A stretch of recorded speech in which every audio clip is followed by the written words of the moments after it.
nous allons maintenant débuter les auditions. Alors, je souhaite la bienvenue aux représentantes de l'Union des municipalités du Québec qui se joignent avec nous via visioconférence. Je vous rappelle que vous disposez de 10 minutes au total pour votre exposé, puis nous procéderons à la période d'échange avec les membres de la commission. Je vous invite donc à vous présenter et à commencer votre exposé. Bonjour, merci beaucoup. Geneviève Dubois, je suis mairesse de la ville de Nicolette, préfète de la MRC Nicolet-Yamaska et aujourd'hui ici en tant que deuxième vice-présidente de l'Union des municipalités du Québec. Alors, est-ce que, Annabelle, tu veux te présenter? Oui, bonjour, Annabelle Martini, conseillère aux politiques à l'Union des municipalités du Québec.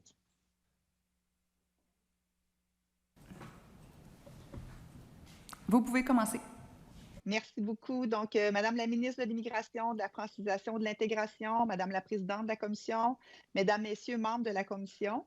Donc, je vous remercie de nous recevoir aujourd'hui dans le cadre de la consultation générale sur la planification de l'immigration au Québec pour la période 2024-2027. Telle qu'elle s'est présentée, je suis accompagnée ce matin par Madame Annabelle Martini, qui est conseillère aux politiques à l'UMQ. D'abord, j'aimerais rappeler que depuis maintenant plus de 100 ans, l'UMQ rassemble les gouvernements de proximité de toutes les régions du Québec afin de mobiliser l'expertise municipale, accompagner ses membres dans l'exercice de leurs compétences et valoriser la démocratie municipale. Nos membres représentent plus de 85 % de la population et territoire du Québec. L'UMQ souscrit aux propos de la ministre voulant que l'immigration soit une responsabilité complexe et une grande richesse pour le Québec.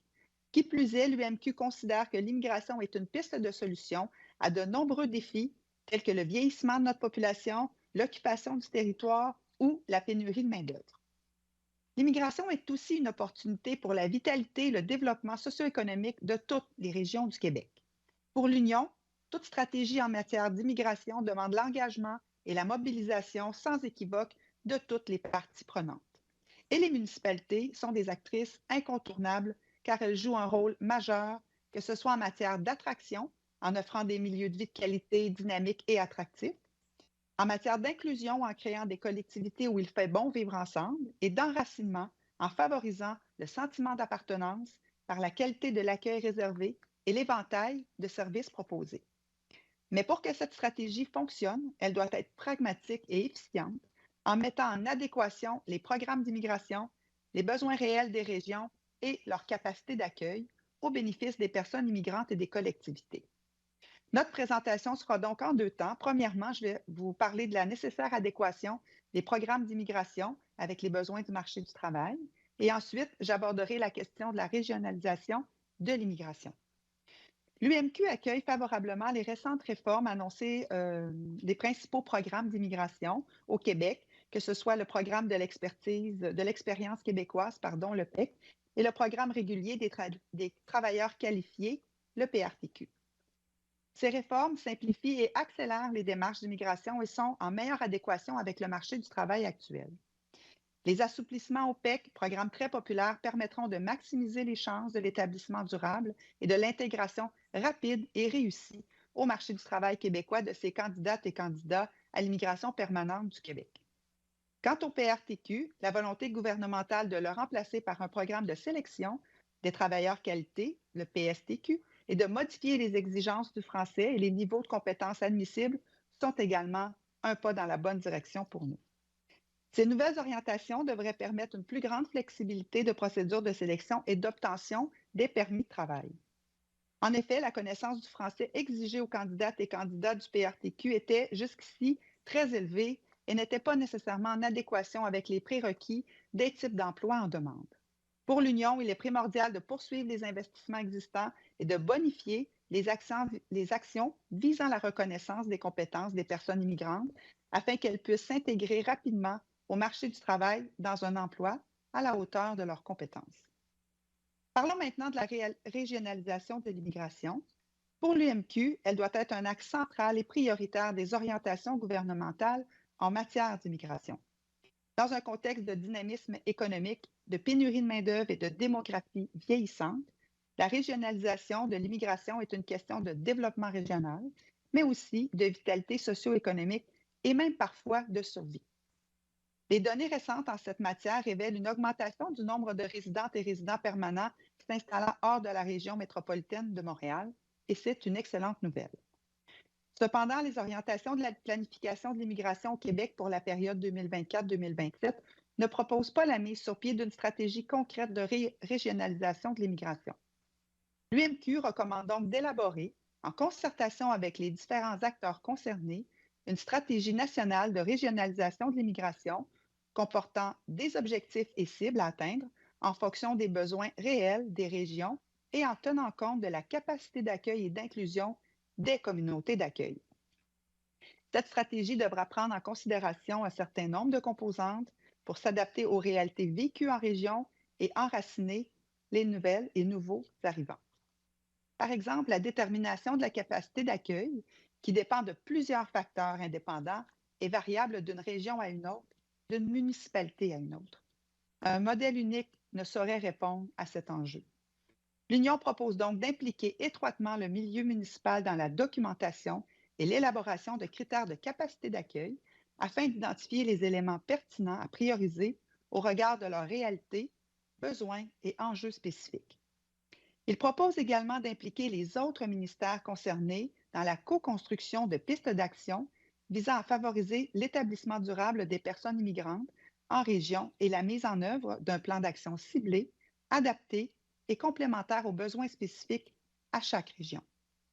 Pour l'UMQ, mieux faire connaître les régions du Québec est une condition gagnante à toute stratégie de régionalisation. Et c'est d'ailleurs pour cette raison que nous avons lancé en juin dernier notre campagne « Jeter l'encre au Québec » qui donne la parole à plusieurs personnes immigrantes installées dans diverses régions du Québec et qui se veut une vitrine de tout ce que le Québec et ses régions ont à offrir. Dans cette logique, l'Union propose de mettre sur pied un programme pilote d'immigration régionale sous la forme d'une voie d'accès rapide au PSTQ, par exemple, orientée sur les besoins en main-d'œuvre dans les régions afin de faciliter l'enracinement durable des nouvelles et nouveaux arrivants. On le constate, les gouvernements de proximité sont des partenaires essentiels pour favoriser l'accueil et l'inclusion, mais surtout l'enracinement des personnes immigrantes dans toutes les régions du Québec. L'existence d'un véritable partenariat entre le milieu municipal et le gouvernement du Québec est essentielle afin d'agir de manière concertée dans l'édification des collectivités accueillantes et inclusives. L'un des axes de ce partenariat réside dans le programme d'appui aux collectivités, le PAC, dont les dernières normes courent jusqu'en 2024. L'UMQ est d'avis que ce programme pourrait bénéficier de certaines améliorations afin d'être en meilleure adéquation avec les réalités municipales, que ce soit dans les processus ou les objectifs poursuivis. Pour cela, l'UMQ propose les recommandations suivantes. Travailler sur un cadre de référence par taille de municipalité afin de répondre à leurs priorités et besoins dans des interventions ciblées en s'assurant d'une équité dans son application. Permettre davantage de flexibilité dans l'application du programme, notamment pour une meilleure adaptation locale. Et permettre le financement d'actions de première ligne, les municipalités étant de plus en plus sollicitées à le faire par les organismes du programme d'accompagnement et de soutien à l'intégration, le PACI, en raison de l'augmentation de la clientèle et de ses besoins spécifiques. Revoir aussi la répartition du financement entre le MIFI et les municipalités afin de permettre à celles-ci de financer des actions non permises dans le cadre du PAC, mais jugées prioritaires sur le terrain. En terminant, une stratégie nationale de régionalisation supposera des investissements majeurs afin de soutenir l'accueil et l'enracinement des personnes immigrantes en région. Elle devra également permettre de renforcer la collaboration avec les divers acteurs régionaux et communautaires spécialisés dans l'accueil des nouvelles et nouveaux arrivants. À ce sujet, l'UMQ offre son entière collaboration pour la suite de vos travaux. Nous sommes maintenant disponibles pour répondre à vos questions. Je vous remercie infiniment de votre attention. Merci beaucoup pour votre exposé, Madame Dubois. Alors, juste avant de procéder aux échanges, je veux dire que, Monsieur le député de Saint-Henri-Sainte-Anne, j'ai bien reçu votre document et j'en autorise le dépôt. Alors, il est disponible aux membres de la commission sur greffier dans le dossier « Documents déposés ». Alors, pour procéder aux échanges, donc, Madame la ministre, la parole est à vous pour une période de 16 minutes 30. Merci beaucoup, Madame la Présidente. Alors, merci, Madame la mairesse, merci, Madame Martini. Nous avons pris connaissance de votre mémoire avec grand intérêt. Nous étions contents que vous participiez à cette consultation, d'autant que nous avions fait récemment une annonce ensemble pour un programme de régionalisation de l'immigration. Vous y avez fait référence, là, jeter l'encre. Donc, c'est une belle suite. À la page 10 de votre mémoire, vous mentionnez la nécessité d'impliquer les municipalités dans la définition de la capacité d'accueil de chacune des régions. Puis on sait que cette notion de capacité d'accueil doit se décliner justement sur le plan régional, voire même municipal parfois, puisque le logement est un enjeu qui compose la capacité d'accueil. Alors moi, j'aimerais vous entendre de manière un peu plus détaillée sur le rôle que vous voyez pour les municipalités et les régions dans l'élaboration des besoins d'immigration pour les différents milieux, dans le type d'accompagnement qui peut être offert, tout comme dans l'identification des besoins et la réponse à ces besoins-là qui peuvent être apportés par les acteurs municipaux. Peut-être que je laisserai d'abord Annabelle répondre et je pourrais peut-être, Annabelle, compléter là, la réponse qu'on a préparée. Et bien sûr. Dans le fond, ce qu'on souhaite par cette recommandation-là, c'est de permettre au milieu municipal de pouvoir contribuer activement avec les services du ministère en région à analyser, en fait, déjà à brosser le portrait un petit peu de la situation actuelle. Je pense que ce qu'il est nécessaire aussi, c'est pour ça qu'on mentionnait l'importance aussi d'impliquer les autres ministères, c'est d'avoir un portrait précis sur certains indicateurs. On parlait du logement, d'avoir les besoins en logement. Parfois, il peut y avoir des disparités, des discordances entre les besoins qui sont remontés par les municipalités et d'autres documentations qui sont faites par d'autres partenaires. Donc, c'est de mettre tout cela en commun pour avoir une vision plus claire, en fait, des besoins, puis de les arrimer aussi avec les besoins des milieux socio-économiques. Les entreprises font souvent état de ces besoins-là aux maires et mairesses et aux membres là, des régions. Donc, c'est important que cet arrimage-là soit fait également et que tous ensemble, en fait, ils puissent déterminer des cibles et des objectifs à atteindre pour s'assurer que les personnes qui arriveront dans ces milieux-là puissent effectivement avoir un toit, avoir une place en garderie s'ils arrivent avec des enfants, avoir un emploi, cela va sans dire. Donc, c'est un ensemble, en fait, d'indicateurs qu'il faudrait documenter en amont, s'assurer que tout le monde ait la bonne information et la même information pour pouvoir établir ensuite des critères, effectivement, en fonction des besoins qui sont spécifiques là, à chaque région.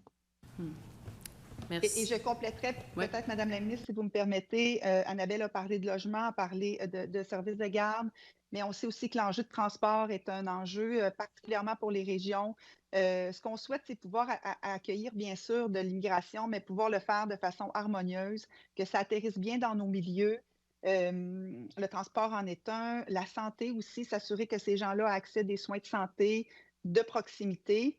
Et ce qu'on a observé, en tout cas dans les régions, dans ma région, dans les dernières années, c'est que comme on a des difficultés à répondre à ces besoins-là, plusieurs entreprises ont pris le leadership, je vous dirais, à travers l'accueil de leurs employés, d'acheter des édifices pour loger, d'acheter des immeubles pour loger leurs travailleurs, acheter aussi des camionnettes pour que ces travailleurs-là puissent se déplacer entre leur lieu de résidence et l'entreprise. Mais maintenant, l'immigration en région a changé aussi de travailleurs seuls. On a vu arriver des familles. Donc, les besoins, les enjeux sont un peu différents pour nous et on souhaite vouloir collaborer à l'identification de notre capacité d'accueil. Merci pour ces précisions. Justement, en termes de capacité à régionaliser l'immigration, bon, vous savez, là, il y a le gouvernement antérieur qui avait complètement fermé, je parle des libéraux, avait complètement fermé les bureaux en région, les bureaux du ministère de l'Immigration. On s'est affairé à les réouvrir, d'une part, et même à accroître, amplifier le nombre de bureaux qu'il y a en région. On parle maintenant de 9 directions régionales et de 77 antennes régionales. C'est considérable, déployées partout sur le territoire du Québec. Il y a également des ententes qui ont été signées avec des organismes qui accompagnent les personnes immigrantes pour leur intégration, leur insertion, la connexion aussi avec la société d'accueil. Et on a un certain nombre de programmes. Je faisais référence pour ce qui est de celui que nous avons signé avec vous. Est-ce que ces démarches vous semblent aider, contribuer à régionaliser l'immigration? Là, je fais référence à l'ouverture des bureaux du MIFI en région, de même qu'à la signature donc des ententes avec des organismes d'accompagnement et d'accueil. Est-ce qu'on est plus avancé grâce à ces démarches?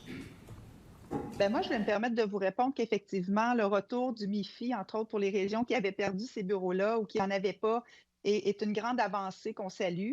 En fait, puis les liens sont excellents avec les organismes communautaires, avec les municipalités aussi. Ce qu'on vit un peu chez nous, c'est qu'avec le PAC, entre autres, il y a plusieurs sommes qui ont été distribuées à divers organismes. Je pense entre autres au Carrefour Jeunesse Emploi. Nous, on a des organismes communautaires aussi qui ont eu des sous. La MRC s'occupe aussi de tout ce qui est intégration des immigrants dans la communauté. Ce qui fait qu'il y a eu beaucoup de saupoudrage de sous. C'est plus difficile d'avoir des projets très structurants.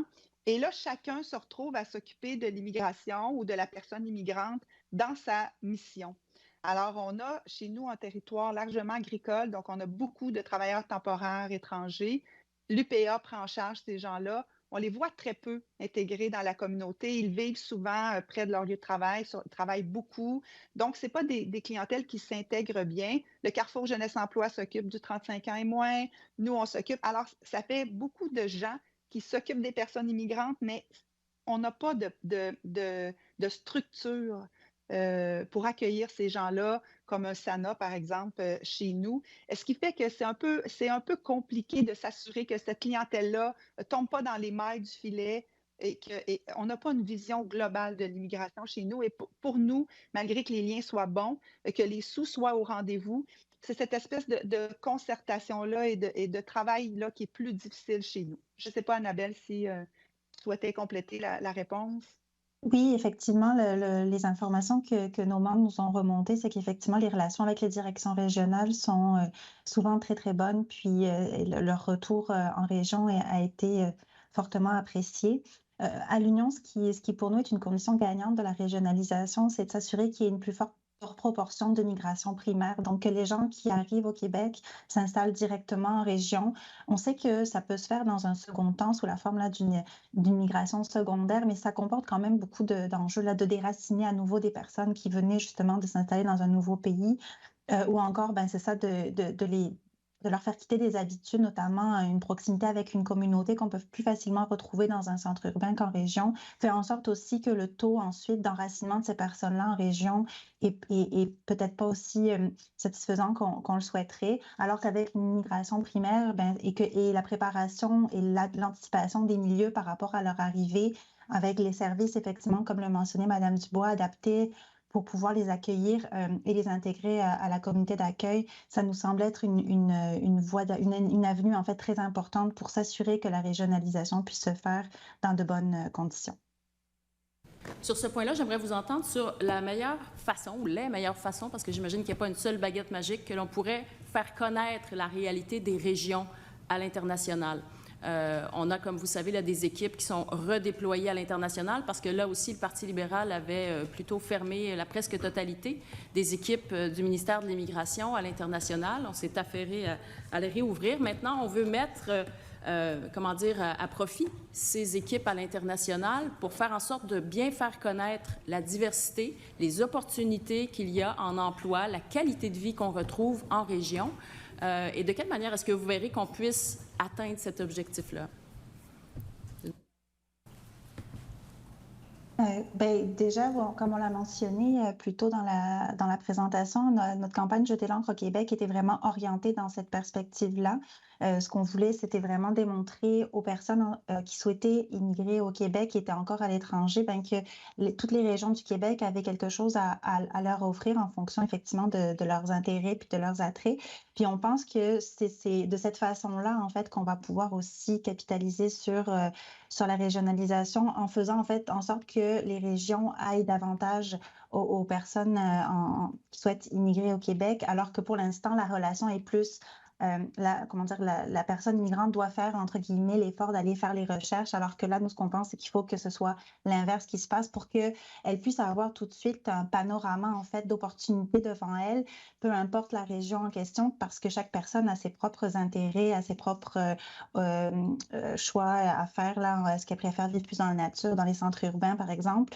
Puis notre campagne est vraiment basée là-dessus pour parler en fait des attraits des régions pour différents publics cibles. Là, nous, on avait ciblé justement les jeunes de 35 ans et moins, les familles et les entrepreneurs pour démontrer que partout au Québec, partout de façon inclusive dans toutes les régions, même celles qui sont un peu plus éloignées, auxquelles peut-être on pense un peu moins, il y avait des opportunités à saisir et des possibilités aussi de s'épanouir dans ce milieu de vie-là. Donc, puis les Journées Québec aussi sont une très bonne rampe de lancement là, pour faire justement des régions une vitrine du Québec. Là. On sait qu'il y a déjà beaucoup de choses qui se font, notamment avec la présence là, de la SDED dans le cadre de ces journées-là qui souvent invite d'autres régions à se joindre. Là. Mais effectivement, on pense aussi que les Journées Québec pourraient peut-être bénéficier d'un peu plus là, d'impact pour faire connaître les régions à l'international. C'est une porte d'entrée incroyable là, quand on sait le nombre de personnes qui se rendent dans ces journées-là, puis le nombre de CV déposés et autres. Donc, ça pourrait aussi être quelque chose à soulever. Merci. Merci beaucoup. J'enchaînerai maintenant sur la connaissance du français. Comme vous savez que, en fait, on a fait de la langue française un des axes principaux pour la réforme de notre immigration économique. J'entends souvent que lorsque les gens immigrent en région, bien, ça facilite et ça accélère le processus d'apprentissage du français. On a aussi Francisation Québec qui est instaurée, en fait, qui est en voie de développement à grande vitesse depuis le 1er juin dernier pour faciliter l'accès aux cours de français. Alors, je me demandais comment vous voyez cette importance qui a été donnée à cette connaissance du fait français. Est-ce que vous constatez également que le fait d'immigrer en région contribue à l'accélération de l'apprentissage du français? Est-ce que c'est quelque chose que vous vérifiez sur le terrain?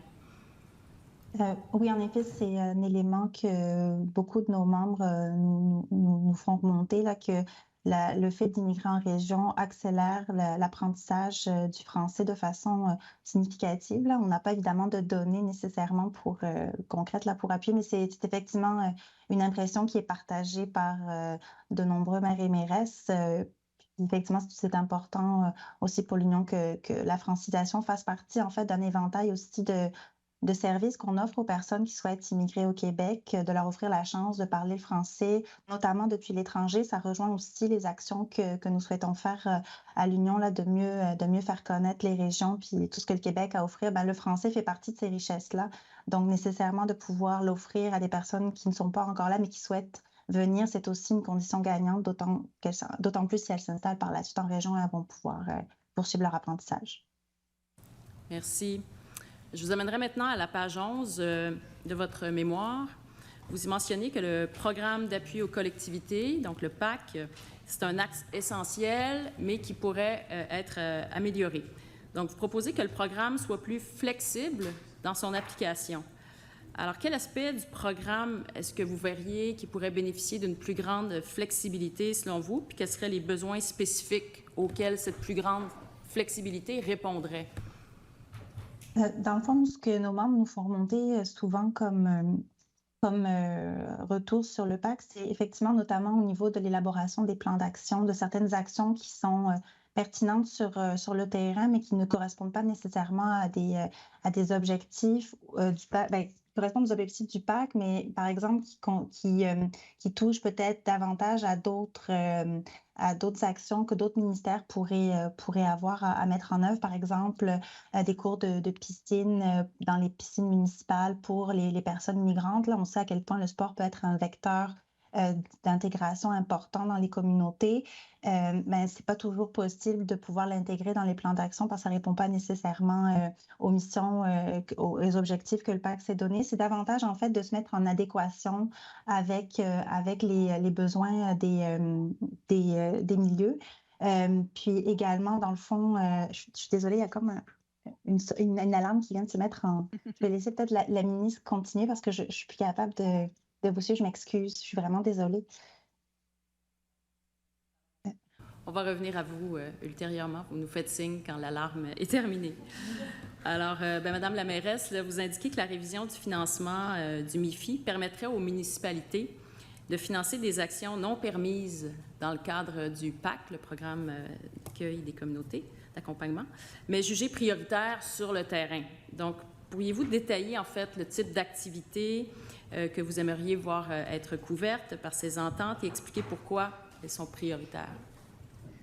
Bien, en fait, peut-être, je ne sais pas si Annabelle est de retour, mais je pourrais peut-être donner quelques exemples. Entre autres, chez nous, on sait que les familles qui arrivent, les jeunes s'inscrivent à l'école, apprennent le français, mais quand arrive la période estivale, ces jeunes-là ont quand même besoin de soutien et souvent, les familles n'ont pas nécessairement les revenus pour pouvoir les inscrire, par exemple, au camp de jour ou dans certaines activités. Donc, c'est sûr que la ville offre des gratuités à ces enfants-là, à ces familles-là, pour s'assurer que les acquis que les enfants ont fait pendant l'année scolaire ne sont pas perdus. Et ce pas toujours des actions qui sont déjà soit prévues au plan d'action qu'on a mis en œuvre parce que ce plan d'action-là déjà date ou qui ne soient pas permises non plus au remboursement. Donc, c'est sûr qu'il faut une bonification. Il faut aussi donner une certaine agilité pour pouvoir se conformer à notre nouvelle réalité. Alors, Madame Martini, est-ce que c'est correct pour vous maintenant de compléter votre réponse ou si vous aviez terminé? Ou... On doit évacuer le bâtiment pour des raisons de sécurité, donc je vais devoir me déconnecter. Je suis vraiment confuse et désolée. Bon, mauvais timing. Oui, c'est ça, la sonnerie fait que sonner. Là, fait que je m'excuse vraiment. Là, je n'ai d'autre choix que de devoir quitter pour des raisons. Vous devez quitter, alors je vous remercie toutes les deux, Madame la mairesse, Madame Martini. Merci. Attends, oui, merci. On va passer maintenant à la période d'échange avec l'opposition officielle. Donc, je cède la parole au porte-parole de l'opposition officielle pour 9 minutes 54 secondes. Merci, Madame la Présidente. Bonjour. Merci pour votre mémoire. Excellente proposition. Je vais aller directement parce que je n'ai pas beaucoup de temps. Pourquoi vous proposez aujourd'hui une stratégie de régionalisation de l'immigration? En fait, je vais tenter de répondre du mieux que je peux, étant donné que la partie plus technique qui représente bien l'Union est plus là, Mme Martini. Mais ce qu'on souhaite, c'est vraiment ça fait longtemps qu'on parle de régionalisation de l'immigration. On en a parlé tantôt. Il y a souvent différentes actions qui sont menées par différents ministères. Quand on parle d'une stratégie nationale, c'est qu'on souhaite que tous les ministères qui sont touchés par l'immigration, et là on parle du ministère du Travail, du ministère de l'Habitation, la santé, le transport, on en a parlé tantôt, que tous ces gens-là s'assoient ensemble pour permettre un meilleur atterrissage de ces gens-là chez nous et que les municipalités fassent partie aussi de la discussion et de la réflexion et de l'élaboration des objectifs, des cibles et tout ça. Donc, c'est dans ce sens-là qu'on parle d'une stratégie de régionalisation. Je vous comprends. Tout à l'heure, vous avez parlé des bureaux. Si je fais l'avocat de la partie gouvernementale, ils vont vous dire on a ouvert des bureaux que les bureaux, ils ont fermés. C'est ce qu'on dit depuis 6 ans maintenant que la CAQ est au pouvoir. Pensez-vous que ces bureaux remplissent vraiment la tâche? Je pense que ces bureaux-là sont très utiles pour avoir une connaissance de l'immigration dans chacune de nos régions. Donc, vraiment, c'est très utile, mais ça ne peut pas uniquement reposer sur le ministère de l'Immigration, l'intégration et l'enracinement surtout de ces gens-là. C'est une affaire collective et c'est vraiment ce qu'on revendique à l'UMQ, là. Que la stratégie de régionalisation menée par la CAQ depuis 2018 a donné des résultats selon vous, dans votre propre région? Donnez-nous un cas concret. Malheureusement, je n'ai pas de chiffres à vous donner de combien de personnes qui sont immigrées chez nous. Comme je vous dis, on a un territoire extrêmement agricole, on a beaucoup de travailleurs temporaires étrangers, mais je n'ai pas de chiffres. Je ne peux pas vous dire si la stratégie a bien fonctionné ou pas, là, malheureusement. Puis comme je vous dis, Annabelle aurait peut-être eu une réponse. Malheureusement, elle a choisi de sauver sa vie. Non, elle a raison. Dans certains cas, il faut choisir sauver la vie. Vous avez raison. Parlant de la capacité d'accueil, vous avez parlé beaucoup de la capacité d'accueil. Vous avez lu le document que le gouvernement nous a envoyé, a mis à notre disposition. Est-ce que vous avez trouvé une réponse à la capacité d'accueil réelle? Ou est-ce qu'aujourd'hui vous dites qu'on aurait dû travailler sur la capacité d'accueil pour la chiffrer, savoir de quoi on parle? Moi, je pense qu'il faut travailler ça ensemble. Oui, il faudra chiffrer, mais il faudra que les municipalités participent à cet exercice-là. On peut pas avoir, et ça, on en parle pour l'immigration, mais on pourra en parler pour plusieurs sujets. On ne peut pas descendre un processus mur à mur ou une formule mur à mur pour chacune des régions. Chacune a des réalités très différentes et à travers ces régions-là, les municipalités ont des des particularités aussi très différentes. Et c'est un peu ce qu'on souhaite aujourd'hui, c'est d'être partie prenante de cette stratégie-là pour la suite des choses, évidemment. Je vais vous poser une question très directe, parce que c'est des consultations où on essaie quand même d'avoir des réponses pour les Québécois. Vous avez entendu le Premier ministre à plusieurs reprises parler de la capacité d'accueil. Vous avez même entendu la déclaration de l'ancien ministre de l'Immigration sur l'intégration, on parle aussi des mots forts, des propos que parfois les gens pensent que c'est des propos qui n'ont pas sa place sur je dirais, qui n'ont pas leur place sur l'espace public. Pensez-vous que des propos tenus par le Premier ministre ou n'importe quel ministre désencouragent les gens à penser sortir de Montréal? En fait, l'UMQ, par rapport au seuil ou au nombre d'immigrants qu'on pourrait accompagner, l'UMQ a toujours choisi de ne pas se prononcer sur un chiffre ou un nombre. Ce qu'on dit, c'est que nous, notre compétence et notre expertise, c'est vraiment de s'assurer qu'on fait bien atterrir ces gens-là chez nous. Et c'est vraiment dans cet enjeu-là qu'on veut travailler, là. Aujourd'hui, vous, peu importe le scénario, 1, 50 ou 60 000, vous n'avez pas de position. Non, on ne se prononcera pas ça. Ce qu'on souhaite, c'est que ceux qui seront dédiés à nos régions, parce qu'on en souhaite, on en veut de l'immigration, bon, soit capable de les accueillir. Ayez là, nous, notre réel enjeu. Excellent. Vous avez aussi mentionné les travailleurs temporaires étrangers. J'étais dans des fermes que j'ai visitées l'été. Ce scénario est quasiment absent de la consultation actuelle. Est-ce que sur cet enjeu, vous allez vous prononcer ou pas? Vous êtes dans une région agricole, donc vous les côtoyez. C'est des gens qui existent. Ils utilisent les logements, les services publics et l'ensemble des services. Vous l'avez mentionné, transport, santé, logement. Vous avez même dit que des entrepreneurs qui achètent des roulottes ou des maisons pour les adapter. Ce scénario est absent de la consultation actuelle. Pensez-vous qu'on aurait dû l'inclure?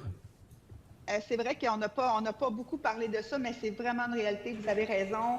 Par contre, ces travailleurs temporaires étrangers-là, chez nous, sont quand même un peu exclus de ce qui se passe. Je vous dis,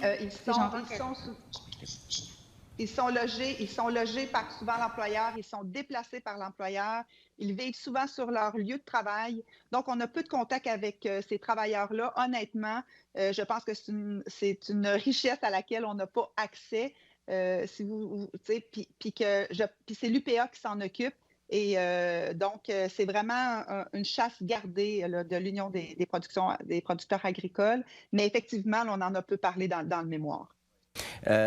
Je parle plutôt de la consultation. Est-ce qu'aujourd'hui, vu le contexte de votre région, qui ressemble à plusieurs régions, je vous ai parlé de mes rencontres avec des fermes, qu'aujourd'hui, pour les 3 prochaines années, on annonce une consultation, qu'on aurait dû prendre le temps de bien analyser l'apport des travailleurs temporaires étrangers au Québec? Bien, je pense que les dernières informations qui sont sorties sur les conditions de travail, entre autres, puis les conditions que ces gens-là vivent, effectivement, je pense qu'on pourrait se prononcer, on pourrait prendre le temps de réfléchir à l'apport de cette catégorie de travailleurs-là, effectivement. Mais on s'entend que cette catégorie n'est pas présente dans les scénarios que vous avez devant vous, que le ministère de l'Immigration vous présente. Il n'y a pas ce portrait. Est-ce que je pense qu'Annabelle est seulement au téléphone. Je ne sais pas si Annabelle, on avait poussé un petit peu plus loin par rapport aux travailleurs temporaires étrangers. Oui, excusez-moi, je suis en ligne depuis mon téléphone, donc je m'excuse si le son est un peu difficile de mon côté. Pour les travailleurs étrangers temporaires, effectivement, nous n'en faisons pas nécessairement mention dans notre mémoire pour le moment. Oui. C'est pas ça ma question. Ma question est la suivante. Votre réalité est une réalité où il y a pas mal de travailleurs temporaires étrangers. Vous êtes dans une région agricole. Le scénario que vous avez devant vous, d'ailleurs, vous refusez de se prononcer sur 50 ou 60 000, c'est correct, je le comprends. Mais est-ce que vous pensez qu'on aurait dû, au gouvernement, prendre le temps nécessaire de prendre en considération le portrait des travailleurs temporaires étrangers au Québec qui sont parmi nous? Vous avez vous-même mentionné qu'il y a une pression sur les logements. J'ai entendu la sortie de l'EMQ la semaine dernière. Vous avez des enjeux de l'itinérance, vous avez des enjeux de logement, des changements climatiques, vous demandez une révision du pacte fiscal. Et là maintenant, il y a aussi les travailleurs temporaires étrangers que vous vous ramassez à gérer aussi. Donc, c'est ça ma question. Est-ce que vous aurez dû le voir, vous souhaiteriez le voir? Nous, c'est sûr que on ne regarde pas nécessairement, une municipalité ne regarde pas nécessairement le permis de travail ou si la personne qui est présente au Québec, immigrante, a une résidence permanente et là, en tant que travailleur étranger temporaire ou avec un autre permis de travail fédéral de type PVT ou jeune professionnel. Donc, toutes les personnes immigrantes doivent être prises en compte dans l'élaboration de stratégies qui visent à leur accueil, à leur enracinement au Québec. OK. Parlons de la capacité d'accueil encore une fois. Madame la mairesse, dans votre région, avez-vous des enjeux de logement? Absolument. Absolument. Région, le nombre de logements qui manquent? Nous, on n'a pas évalué le nombre de logements qui manquent, mais on n'a aucun logement ou pratiquement pas de logement disponible actuellement. On travaille avec des promoteurs.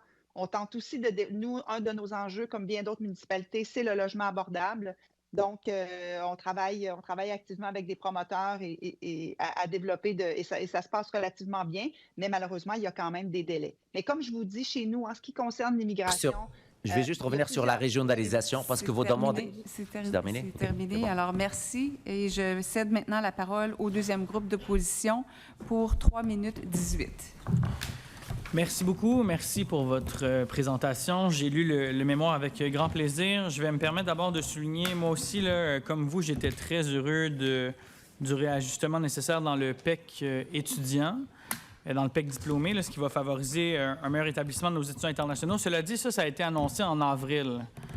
Madame la ministre, on est en septembre. Il y a des centaines d'étudiants qui attendent. Alors, je vous lance la question par la bande. Quand entrera en vigueur les réformes promises pour nos diplômés? Ils l'attendent. J'ai des dizaines, voire des centaines de contacts. Les gens me demandent quand. Alors, si vous pouviez répondre à ça, ça nous serait très apprécié. Je reviens sur, dans votre mémoire, l'absence d'une stratégie nationale de mesures structurantes sur la régionalisation. Et votre recommandation 6 d'un programme spécifique dédié à la régionalisation. Nous avons mis au jeu dernièrement le PEC Région, le PEC Régionalisation, qui, quand je le lisais, s'axe ou s'oriente directement dans ce que vous demandez, essentiellement un programme spécifique dédié aux régions. On parle d'un programme accéléré de qualification pour l'obtention du certificat de sélection, 12 mois de travail au lieu de 24. Donc, on garde 24 pour Montréal, on laisse 12 mois pour les régions hors de Montréal. Nos francophones, évidemment, on retire les frais de traitement, donc une économie qui peut aller jusqu'à 1 500 $ par famille, et on les traite de manière expéditive pour leur donner le CSQ rapidement pour que vos travailleurs étrangers puissent rester puis puissent continuer rapidement de s'intégrer dans votre communauté. Est-ce que c'est ce genre de mesures-là structurantes que vous aviez en tête dans la rédaction de vos recommandations?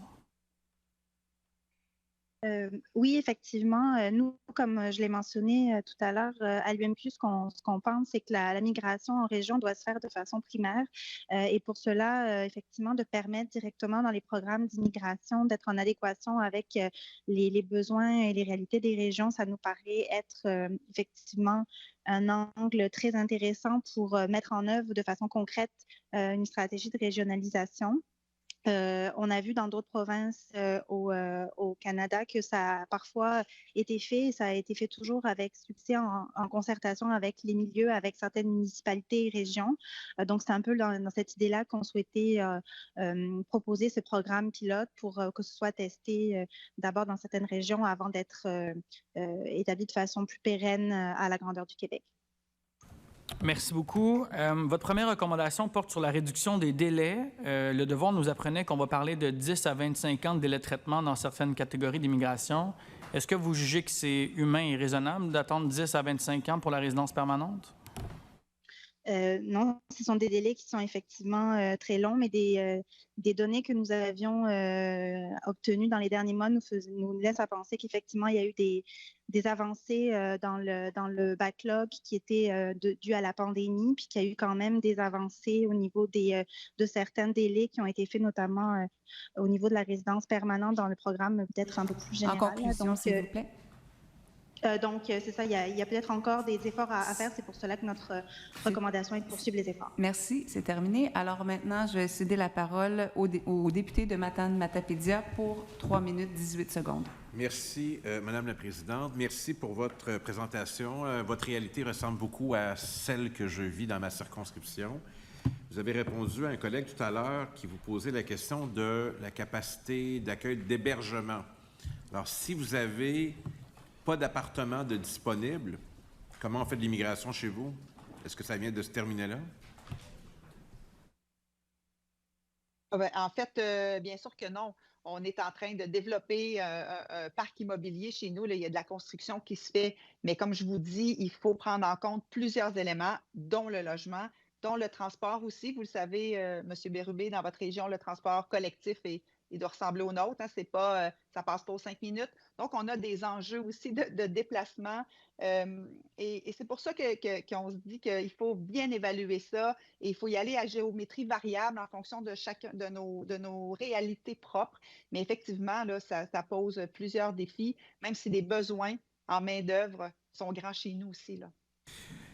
On en revient à la capacité d'accueil. Elle peut se définir. Par exemple, lorsqu'on a eu le débat sur le chemin Roxham, c'est les groupes communautaires de Montréal qui nous disaient, à nous en tout cas, dites-le qu'on est plein, qu'on n'a plus de ressources. Et je pense que c'était la façon correcte de dire, si on veut accueillir correctement les gens, il faut avoir les structures pour les accueillir. Vous avez fait des recommandations. Celle qui est la numéro 4, vous dites impliquer étroitement le milieu municipal dans la documentation et l'élaboration de critères de capacité d'accueil. Quels pourraient être ces critères? J'imagine que vous avez réfléchi à un certain nombre, mais vous ne les avez pas détaillés. Est-ce que je te laisse aller, Annabelle? Oui, bien sûr. Dans le fond, les critères dont on parle, c'est relié aussi à notre recommandation subséquente là, sur le fait de pouvoir avoir autour de la table tous les ministères concernés par l'immigration, en fait, parce que c'est un enjeu qui est transversal. Là. On a besoin d'habitation, on a besoin de transport, on a besoin de services de garde, on a besoin de toute une panoplie de services et des organismes communautaires aussi, comme vous mentionnez. C'est très important dans l'accueil et l'intégration des nouveaux arrivants au Québec.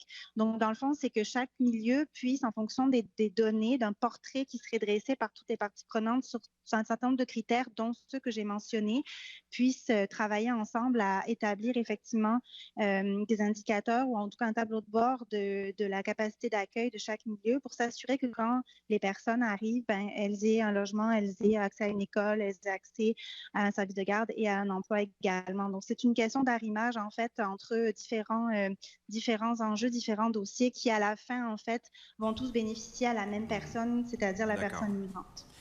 Si j'étais sur un autre projet de loi qui siège présentement, on parlerait beaucoup de données probantes. Si on était capable d'avoir de véritables chiffres par région, capacité pour les écoles, pour le réseau communautaire, pour la francisation, évidemment un emploi, sur la capacité à se former un réseau social, c'est moins quantifiable, mais c'est important. Le financement des groupes qui viennent en aide. Il me semble qu'on aurait une grille. En conclusion, 6 secondes. En conclusion, je trouve que notre proposition va dans le sens de la vôtre et je la trouve pertinente pour les gens de la Commission. Merci. Alors, merci beaucoup pour votre présentation. Nous allons maintenant suspendre la séance pour 5 minutes avant de revenir avec le prochain groupe. Merci. Merci beaucoup. Merci beaucoup.